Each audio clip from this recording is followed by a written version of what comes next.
Today, I'm going to be setting up my Alice in Wonderland themed reading journal for the month of February, so stay tuned.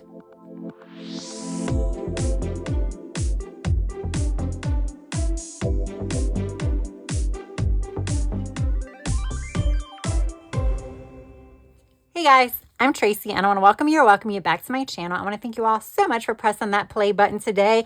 And yes, today I am going to be decorating and setting up my reading journal for the month of February, and I have a fun little theme. You can see a little sneak peek here. So this is an Alice in Wonderland themed journal. I'm not going to always have pictures of Alice and characters from there. I'm gonna sometimes play on some of the themes, but this month I think I'm gonna be pulling out a little bit more Alice in Wonderland. You can see the heart reference that gives you a little bit of a clue. So I am filming this on Friday night. It is January the 23rd. So I have not finished my reading for the month of January. So this will not include any reading wrap-ups. You can see I still have to fill in for this week as far as the dates that I read and everything like that. I plan on doing probably a collage or something like that over here. So what I might do is a separate video where I do my reading wrap up. Let me know if that's something that you guys are interested in, where I can fill in all of my pages. And then, like I said, maybe do my collage. I have no idea how I'm going to do that, but that should be fun. And I should be finishing a series, so maybe at that time I can go ahead and set up a page in my series tracker as well, or my series review book. So yeah, that might be fun. That will probably be in another week or two or what have you. We're expecting a pretty bad ice storm here, so I'm hoping I maintain power, but I'm trying to film things a little bit early, trying to get some things set up a little bit early too, just so I don't feel as rushed either.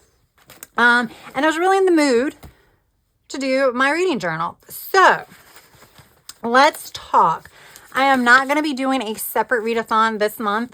There just wasn't any of the big ones like I had done last year. I didn't see anything about it as of the filming of this video. That's not to say it's not going to come up. I think it was the Romanticathon or something like that. Was it that one? Or the Surfall Ball or something like that last year. But it's fine because I have 5 reading challenges that I'm doing that are annual challenges. So I'm busy enough. So I'm just going to go ahead and set up with those challenges in mind and not plan on doing a readathon this month. So I'm going to still do the 3 double pages, so 6 pages total. I'm going to do my cover page here. I'm going to do my bookshelf here, which is going to have my TBR, my calendar here, some stats here. Oh, see, wait a minute. Am I I don't know why that said March.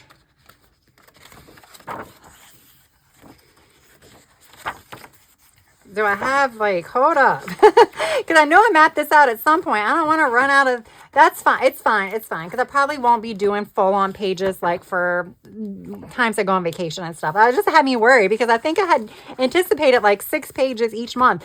So yeah. And then the last page will be kind of also a monthly recap. And then I might do something fun. Whether I do a collage, because I haven't done that yet for this month. I'm not sure how well I'm going to like it, but maybe I'll do a collage, a mood board for my reads type thing is what I'm thinking. Or I'll just kind of do some other kind of fun thing that is to be determined. Basically, it's going to be decorated but blank. So because it's February, the month of love, I wanted to do kind of a heart theme, which made me think of Queen of Hearts. So I have quite a few images pulled that I printed. This I just created myself in Canva for some title pages and stuff. These are all images from Creative Fabrica. This is also from Creative Fabrica. These cards are from Cora Crea Crafts. It was the Alice digital journaling kit. I'm going to do those because I'm going to do Dutch doors. That's why I have these. So I'm going to do Dutch doors with this, and some of these.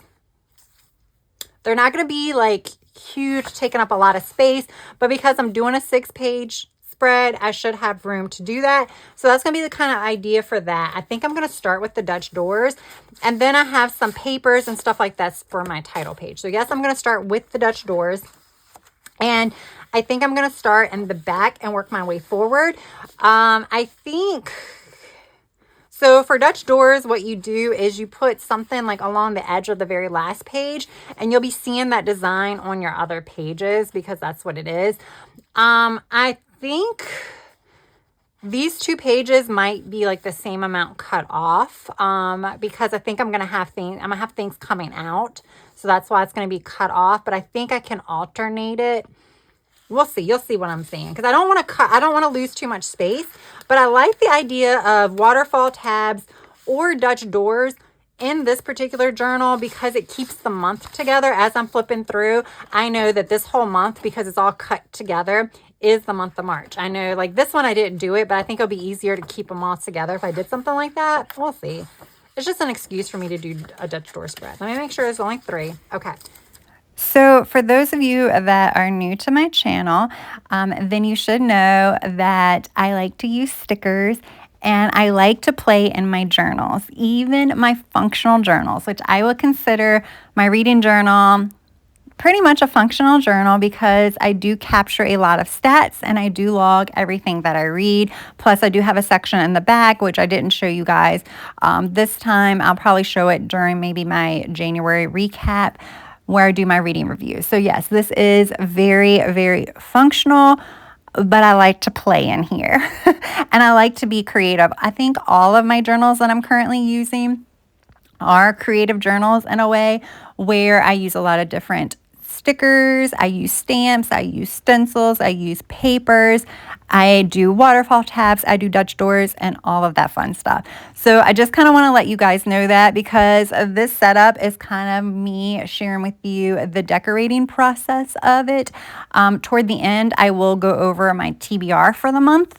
But other than that, there really isn't much book talk that can happen as part of this video. That will be more part of my recap videos for the month prior. But yeah, so let's start talking a little bit about this kind of decorative setup, shall we? So I struggled, y'all. I struggled with this kind of setup and trying to figure out what to place where.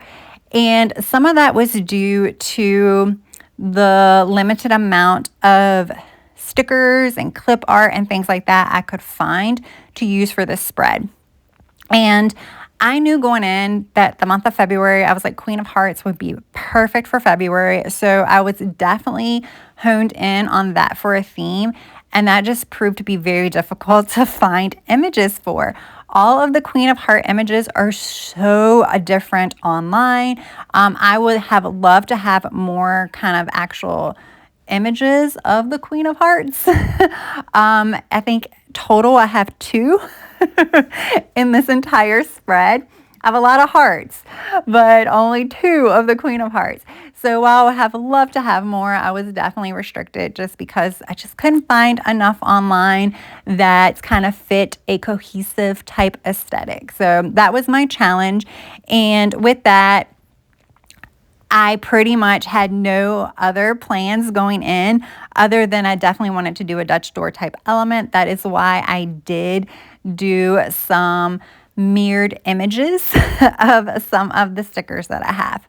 So the reason why I gave you that kind of little briefing, because you saw me put some undo here. So I was like, these big hearts would be perfect for a Dutch door because they're large. However, when I put them on that middle page, you couldn't see enough of the heart from that first page to see that it was a heart. And I just didn't like that. I'm like, you just kind of see this red with some gold trimming thing behind it. And it just didn't work for me. So that is the reason why I removed it. Now, to remedy that, if I wanted to keep that on there, I could have just cut the first page even further inward. So that way you did see the whole heart. But I didn't love the heart itself enough to do that. Plus, I really didn't want to lose a lot of writing space. So I am keeping these Dutch doors a little conservative when it comes to size, because like I mentioned in the intro, a lot of times what you do is you cut more pages off the further forward you go in a Dutch door. I hope that makes sense. So like your very first page that you cut will be the smallest page because you're cutting more off. And I didn't really want that to be the case. So that's the reason why I decided to take the big hearts off and then put those jeweled hearts on instead. However, that resulted in another problem, actually a couple of other problems. One of the problems was I had not anticipated using those jeweled hearts as part of the Dutch door. When I was kind of thinking about what I might use for the Dutch door, I thought that those would be more of accent pieces to be used as part of just the regular spread and not the Dutch door spread, just because they're smaller and things of that nature. So yeah, I think I have 3 that are in similar size, but definitely not 4 and definitely not 6. And when you do a Dutch door, for me, I personally like to have the same image on the front as the back just because it's easier to match up. You don't have to. There's no rule to that. If you do a square image, then you definitely have more flexibility, but you want the cutouts to be the same. Kind of, you want the shape to be the same so that way you don't have to do like a weird cutout. It's kind of hard to explain. Hopefully you can kind of see it with the graphic. So like if I cut around the heart, that's why I want something of that shape on the other side so that way it fits the cutout. Maybe that was the better explanation. I hope. Anyways, so you will see in a little bit, I do take a quick break and I come back because I do go and print off some more stickers. So this bottom part of this middle page here, I did already cut it. And I decided that I wanted another one of those hearts there. I felt like it balanced out, especially if I only have 2 cards on the first page. Then I needed 3 things on the second page to kind of go in between the cards, if that makes sense. However, because I already cut the page, if I stuck the heart directly on the page, it wouldn't stick out far enough. So what I did is I stuck the heart halfway on the page, halfway off the page, and then I took one of the scraps that I already cut from the page and stuck it to the back of the heart to kind of give it a little bit of sturdiness. And then when I print my stickers out, my additional stickers out, and I put it on the back side, then it'll be all good as new. You will see that as well. So like I said, there was a lot of trial and error and a lot of kind of figuring things out as I was going along for this spread, but I promise you in the end it does work out. And you can see those jeweled hearts actually look so much better because they go so much better with that long strip that I use, like the design strip on that very back page. It goes really well with that. Everything goes well with the cards, but it does go really well with the actual design on the back. It looks like it kind of fits it a little bit better. So I'm very, very happy with my decision to do that.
So now the creation of the Dutch door is pretty much complete. What I decided to do next is to kind of separate the edges of the page that did not have stickers with the black and gold washi strip that I lined up along that back page sticker strip. The design, I feel like it just helps separate things a little bit more, and it adds a little bit of extra design as well. I like the way it looks. However, this is probably some of the oldest washi that I own.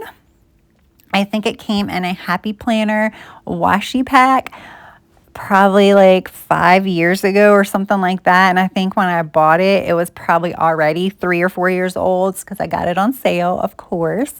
So the stickiness of this washi is not where it needs to be.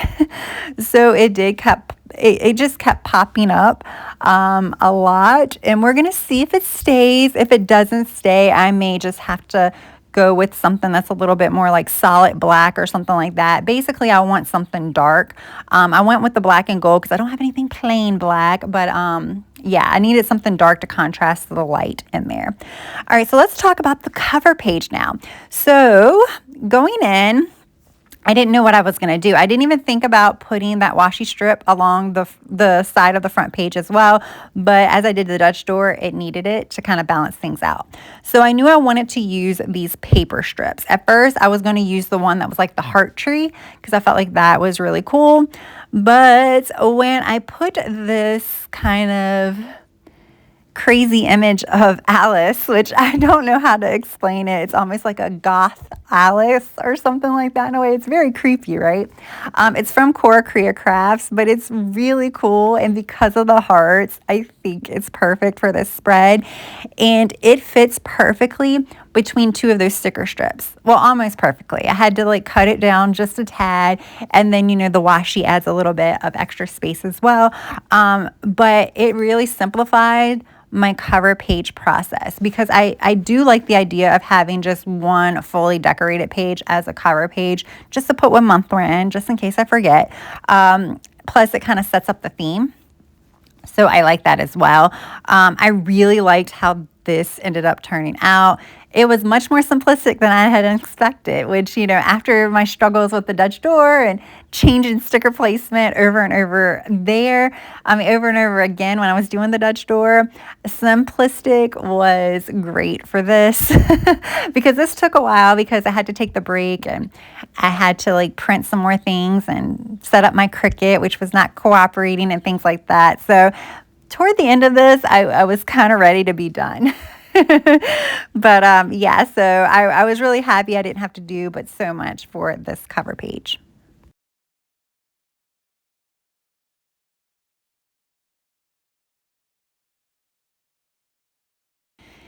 All right, guys, now we can start talking about function because I told you this is a functional journal that is highly decorated. So on this page, which is, I guess we can say is the third page of this spread, this is where my calendar goes. If you have been with me for a while, then like last year when I was going through my reading journal, this was an area that I had been struggling with, was being consistent with my reading journal calendar because it just forces me to come into my reading journal, remember the dates that I read, and then, check it off accordingly. However, this year, the thing that I've changed thus far, I have to say thus far, is I'm recording the books that I read and the days that I read those books in one of my daily planners, which means I don't have to come into my reading journal every day to mark that information. And I'll just come in like when I come in to do a book review or even when I come to do my setup, and then I can fill in all of the dates that I read certain books at one time. So it's made my life so much easier. So yeah, I decided obviously to keep with the calendar. I just like it. I like to see how long it took me to read a book, and I really, really like to see how many days of the month that I actually read. So one of the things that I wanted to do was use as many of the materials that I already had for this journal. So this journal in general, not just the spread. And last year I got a vintage subscription box from Cora Korea Crafts. I think it's the Vintage Craft subscription box, and it was Alice themed. That was the whole like spark of an idea to have an Alice in Wonderland themed journal, was that actual box. So I definitely want to use the materials that came in that box because this is the perfect opportunity to do that. These frames came in that, and I know I could use these for tons of different spreads. I can use them to overlay pieces of paper with, people behind it, kind of like a photo. I can use it for real photos and like memory keeping journals and stuff like that. But I thought it would be really cool to use these frames. And I'm going to write what I usually write on these pages and the frames. So underneath the calendar, I'm going to write the books that I read in that frame. And then I'll put like a dot beside the books that I read, so that way you can see the days that I read those books by looking at the dot. And then the vertical box or the vertical frame that I have on that next page, that is going to be where I'm going to have most of my overall reading stats. So the pages that I read, the hours that I listened, the total number of books that I completed, the total number of books that I DNF'd or did not finish and will not go back to, and the number of books, which will probably be one or less, that I am currently in the middle of but did not finish that month. So they're not counted in any of the statistics, but I kind of want to note that I was reading a book that wasn't counted in the statistics because they're going to be counted in next month's statistics when I actually finish the book.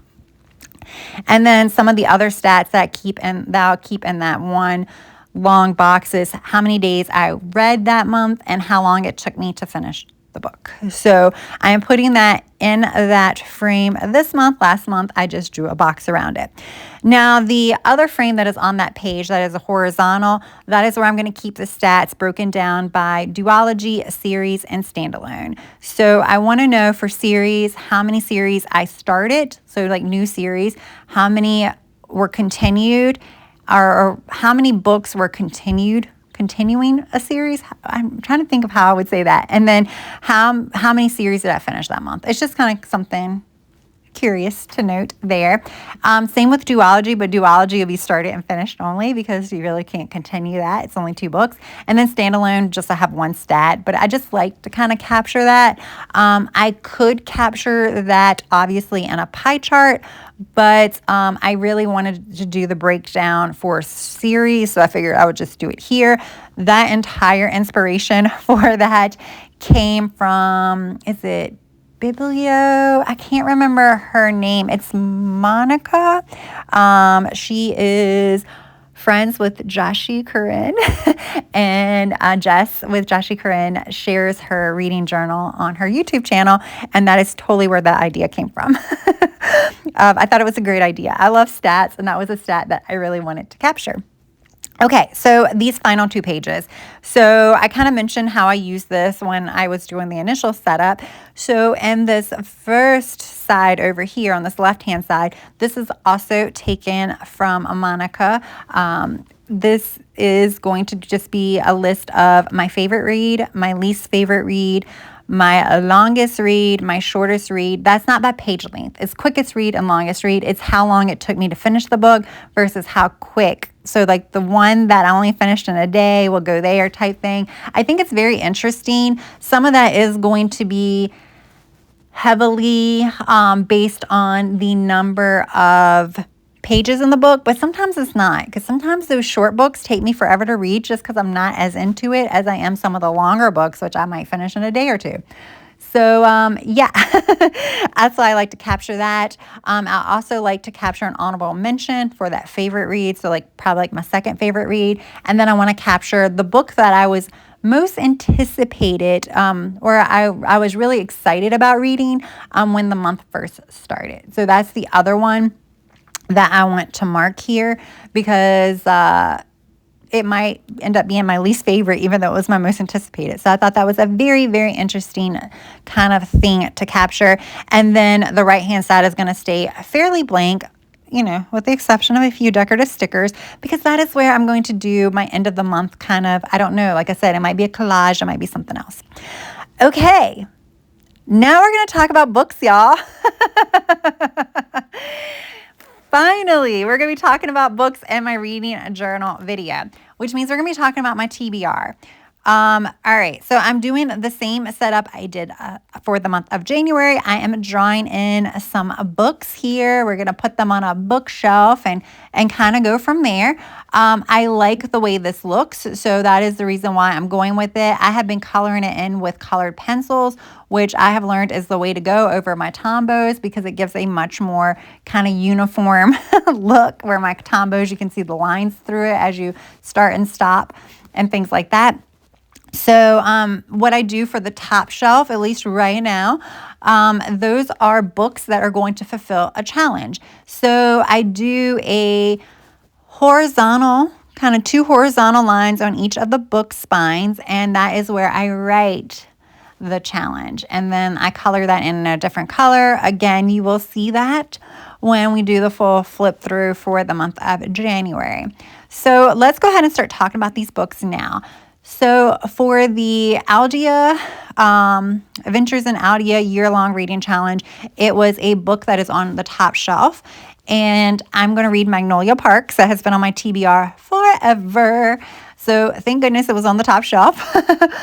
The next one is my Bookopoly board. I rolled, I think it was on 11 this month, and that came up on my card draw, which was to read a book on my physical shelf, which of course I could still do Magnolia Parks, but I'm going to switch things up because I don't want to duplicate books, especially when it's a physical read. So I'm going to read Belladonna, again, another book that I've owned for well over a year. So yeah, that's what I'm going to read there. For the Buzzword cover challenge, it was a silhouette, and I'm going to read Ascendant. So I'm really excited about that book. For the Buzzword challenge, it is Keys on a Keyboard, and I am going to read, I think, Iron and Embers, which has an ampersand on it. So the and is actually an ampersand, which is on your keyboard. And then for the Goober Readathon, I'm going to read We Who Will Die, which I believe is going to actually fulfill both of those prompts. I'm not going to count it for both of them. I'll just choose whatever treat looks the best. But it was a colorful cover and a book with romance. And then for my other TBR, I have To Cage a Wild Bird because I really want to read that book. I have A Fate So Dark and Delicate because that is the last book in a series that I need to finish up. And then I'm going to wait until I finish the month of January to write the very last book in there because there's a couple of books that are on my TBR that I'm going to transfer over, but I might read it. I still have a week left, so who knows what will happen. So that is the reason why I'm keeping that one book blank for now. So that pretty much explains everything here. So what I'm going to do is I am going to wrap things up. What do you say? All right, guys, here we go. Absolutely loved how this turned out, and I had no idea it was going to turn out like this because this was a challenge from the start. Even like finding the artwork that I wanted to use in this journal was a challenge. I started with the images that I already had, which was the scrapbook paper. Of course, like this one that I cut up, but the scrapbook papers, like here, and then of course this from Core Career Crafts, and then the digital journaling images. There was a whole bunch of digital journaling images, but these were the ones that I used. That was kind of the jumping off point. But as I was looking for images online, a lot of them were from like the storybook or even the movies. And they didn't really fit this vibe. So that's why I kind of went more with like the more regal theme and like the hearts, the jeweled hearts, and then the royal key. I like that.